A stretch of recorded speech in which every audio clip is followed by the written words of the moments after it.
Maître Bonnevio, d'abord merci de venir dans cette maison, la maison de Nicéphore Niepce. Vous êtes ici aujourd'hui parce que vous nous avez confié il y a quelques mois les archives notariales de Niepce. De quoi s'agit-il? Ce que j'ai confié, ce ne sont pas les minutes. Les actes eux-mêmes qui portent les signatures ont un nom spécial, ce sont des minutes, qui le mot le dit bien, qui veut dire minérés, qui resteront éternellement entre des mains, soit du notaire, soit des archives, mais pas chez les particuliers. Par contre, des autres documents, qui sont les copies fidèles de ces machins, s'appellent des expéditions. Ce que je vous ai donné, c'était les expositions des actes, et non pas les actes eux-mêmes, qui sont quand même signés du notaire, ils ont la même autorité, mais ils sortent tandis que les autres ne sortent pas, pour qu'on puisse les recopier indéfiniment. Eh bien, c'est ce titre de propriété de Nicéphore que je vous ai donné. C'est clair. Oui, merci. Quelle était la relation entre Nicéphore Niepce et son notaire? Étonnante. Étonnante. Je pense qu'il a passé le simple barrière professionnelle pour aller jusqu'à une certaine amitié. Il est certainement venu ici, ce notaire. Et Niepce lui a expliqué ce qu'il croyait de sa réussite. Et ce notaire a participé tant soit peu, jusqu'au moment où c'était plus possible, mais jusqu'à la dernière minute, son client, il l'a soutenu, il l'a aidé, il a fait tout ce qu'il pouvait. Il est passé beaucoup plus loin, croyant, croyant en la photographie et à la réussite. Il a fait beaucoup d'emprunts. Oh, les emprunts. Alors, le fonctionnement de l'invention de la photographie a passé par la finance. La première finance a été les amis. Toute une équipe de gens qu'il connaissait, de bien gentils, tu travailles, je te prête.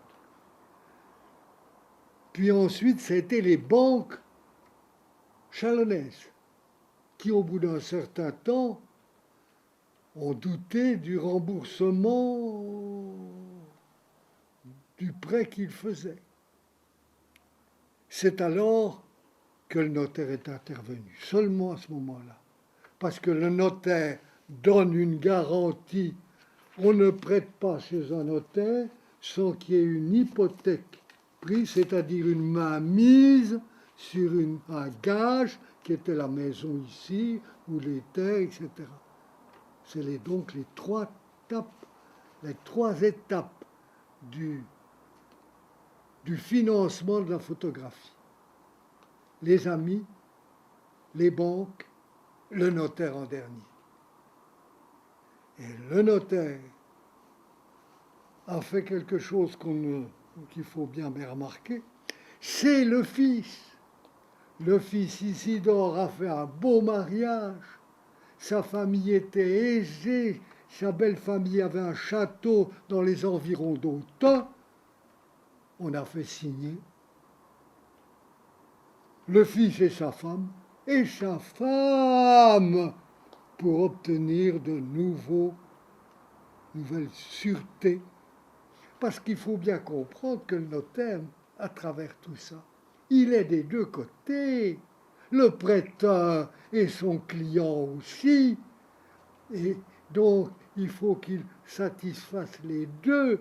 Par conséquent, il n'a jamais prêté sans une garantie solide. Et c'est Niepce, fils, qui a permis de continuer l'invention parce que les hypothèques étaient données par le fils et indirectement par sa femme qui avait une certaine fortune. Quand on fait l'inventaire à son décès, et que là, dans l'inventaire, ce n'est uniquement lui qu'on voit le passif et l'actif, on dirait il est fou ce notaire. Mais non, il n'est pas fou. Il a une autre garantie si Niepce ne peut pas rendre face. Les créanciers sont garantis par les prêts, par les propriétés du côté du fils et de sa femme.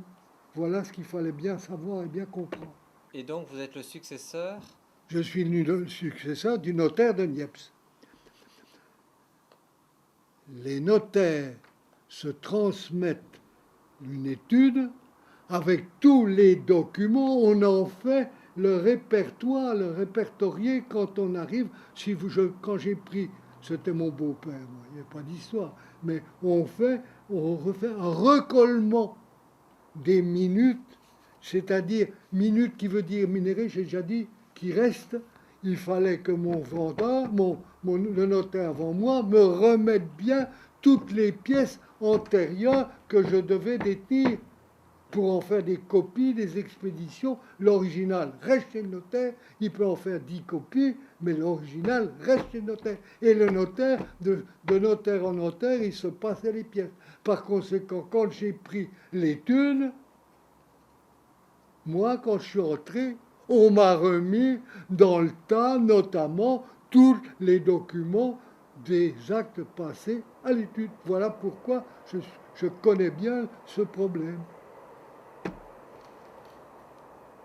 Et en plus, alors là, je l'ai déjà écrit et dit, et en plus, ce qui n'est pas le cas de tous les notaires, dans le grenier de mon prédécesseur, il y avait un petit dossier de Niepce, je ne vous l'ai peut-être pas assez dit, il y avait un dossier de Niepce, laissé par le prédécesseur, qui comportait non pas les actes qui étaient rangés à leur place et à leur date d'une façon très régulière, très solide, il y avait en plus des copies d'actes qui avaient été faits avec le concours du notaire de Châlons, mais ce n'est pas lui qui avait reçu en premier. À Paris, à Lyon, à droite et à gauche, il y a eu des prêts qui ont été faits à l'extérieur et il en avait demandé la copie et ces copies étaient là dans le grenier. J'ai pu vous les remettre. Voilà. Comme ça, vous n'avez pas à rechercher quoi que ce soit chez un notaire concernant Niepce. Je vous ai tout transmis, ou des photocopies des actes faits à l'étude, ou même les originaux des expéditions, des emprunts faits à l'extérieur. Je ne peux pas vous en dire plus. Maître Bonnevio, en fait, Nicéphore Niepce a demandé énormément d'argent en plusieurs prêts à son notaire. Quels sont les critères qui font qu'un notaire accepte ou non le prêt d'après? Le notaire est un personnage curieux, il est toujours un intermédiaire. Il est pour le vendeur d'une maison, mais il est aussi pour l'acheteur. C'est très difficile de rendre les deux satisfaits, puisque les intérêts sont quelquefois opposés dans la vente d'une maison. Le vendeur veut toucher le maximum, l'acquéreur veut payer le minimum. Il faut que le notaire soit un arbitre, et un arbitre juste. Juste, c'est difficile de connaître ce domaine. Donc, on a vu que Niepce a beaucoup emprunté chez son notaire, qu'il a même assisté chez d'autres notaires qui ne manquaient pas de demander des renseignements à son collègue. Et le notaire répondait, ben oui, je suis dans une situation en ce moment, je n'ai pas de prêteur. Si vous en avez, vous pouvez le prêter. Il y a encore de la garantie. Et sur ces paroles, le notaire qui n'intervient pas, qui ne figure pas dans l'acte, à part en dessous, un type de lion qui fait après un type de chalon. Il ne va pas comme ça au hasard. Il se renseigne chez un de ses confrères. Et donc, même dans ces actes-là que vous avez, et qu'on énonce dans l'inventaire à son décès, puisque on y voit toute la situation financière dans cet acte, tout ceci est calculé avec le minimum de risque. Il y a toujours un risque quand on fait un prêt. Il est obligé de dire à son client, à Nicéphore, en ce moment, je n'ai pas de prêteur, je n'ai pas d'argent pour toi. Je vais téléphoner à un de mes confrères, de Lyon notamment, de Lyon, en lui disant, bon, j'ai bien, vous allez voir, si vous demandez un état au bureau des hypothèques, vous verrez que Nicéphore a déjà des emprunts. Mais la sûreté est solide, ses propriétés valent largement, garantissent largement encore plus que les prêts qui ont déjà été faits. Voilà. Pigez mon histoire cette fois. Alors, est-ce qu'on peut dire qu'à la limite, elle a dépassé les limites, le notaire, et qu'il a un petit peu sciemment... C'est un moment, il y a toujours un moment où il faut dire oui, il faut dire non, c'est évident. Ça ne se calcule pas mathématiquement. Je dirais que le notaire a été un peu frustré par Niepce. Parce que Niepce ne me semble pas avoir été un bon propriétaire de toutes ces fermes. On ne voit pas dans ses comptes les réparations d'un toit. On ne voit pas l'achat d'une charrue. Alors que son père, c'était son métier.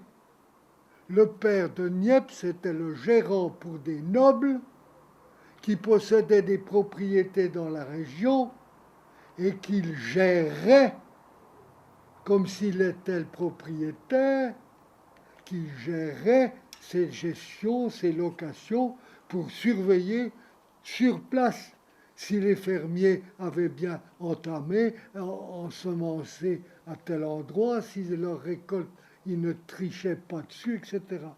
Les Niepce n'ont rien fait dans ce domaine, rien. Ils ont été des mauvais gestionnaires de propriétés rurales. Je le dis pour connaître à peu près tout ça, ses écrits, au moins à son frère, et même dans son autre lettre, rien à ce sujet, rien, il ne s'en occupait pas, j'en suis persuadé. Il était tout à son sujet, mais peu à la bonne gestion de sa fortune, qui était immobilière et rurale. Voilà. Est-ce que Niepce a vécu tout le temps au-dessus de ses moyens sans limite, ou est-ce qu'il est arrivé à avoir des périodes de manque d'argent et d'être limité? Il n'y a pas deux périodes. Presque dès le début, il manquait d'argent. Il a toujours manqué d'argent. Toujours manqué d'argent. Et ces manques d'argent avaient deux effets. D'abord, il ne pouvait pas faire de commande à Paris chez monsieur Chevalier parce qu'il n'en avait pas les moyens. C'est écrit noir sur blanc. Et puis, il allait même, vers les dernières années, à manquer de la base même pour se nourrir. C'est effrayant ce que je vous dis. Dans ces maisons, autrefois, quand on avait les propriétés, eh ben, on avait son grain, sa part de grain qu'on partageait avec l'exploitant. Il a donc manqué jusqu'à sa nourriture à la fin. Jusqu'à sa nourriture. Il devait manger des restes. D'ailleurs, il a vendu son cheval. On voit qu'il n'a plus de bêtes. Au décès, il n'y a plus de bétail. C'était la fin financière a correspondu avec sa fin vitale. Il était à bout. Qu'est-ce qui s'est passé après le décès de Niepce? Eh bien, les actions d'huissier pour faire rentrer les intérêts et le capital, parce qu'on en arrivait là, on envoyait l'huissier, le notaire envoyait l'huissier pour dire attention, je peux vous faire vendre votre propriété si vous ne payez pas. Eh bien, pendant les mêmes temps, le fils, qui à son tour a été poursuivi par le notaire, par les créanciers du notaire. J'ai l'acte de vente de la propriété du fils, comment s'appelle le fils? Isidore. Isidore. Mais c'est scandaleux. Il a des jardins avec des plantes magnifiques, alors que son père était à bout, il vivait encore sur un train de vie scandaleux. Mais le notaire avait les derniers prêts, il fait signer le fils. Les prêts à Niepce étaient contresignés par le fils. Et après l'inventaire, après la succession, alors que la mère vivait de la charité, le fils a été poursuivi par les huissiers jusqu'à ce qu'on vende son mobilier et sa maison. Il a fini, lui aussi, dans la misère parce que le notaire avait pris la sûreté de sa garantie en plus de celle de son père. Voilà. Maître Bonnevieux, en tout cas, merci mille fois pour toutes ces explications. Surtout dans cette maison qui a été finalement une des dernières propriétés de Nicéphore Niepce, dans laquelle il a vécu à 100% les 3 dernières années de sa vie, dans laquelle Daguerre est également venu travailler ces 3 dernières années. Donc c'est ici qu'a été inventée la photographie et en effet on le voit dans des conditions très difficiles. Merci de nous avoir expliqué tout ça et à bientôt.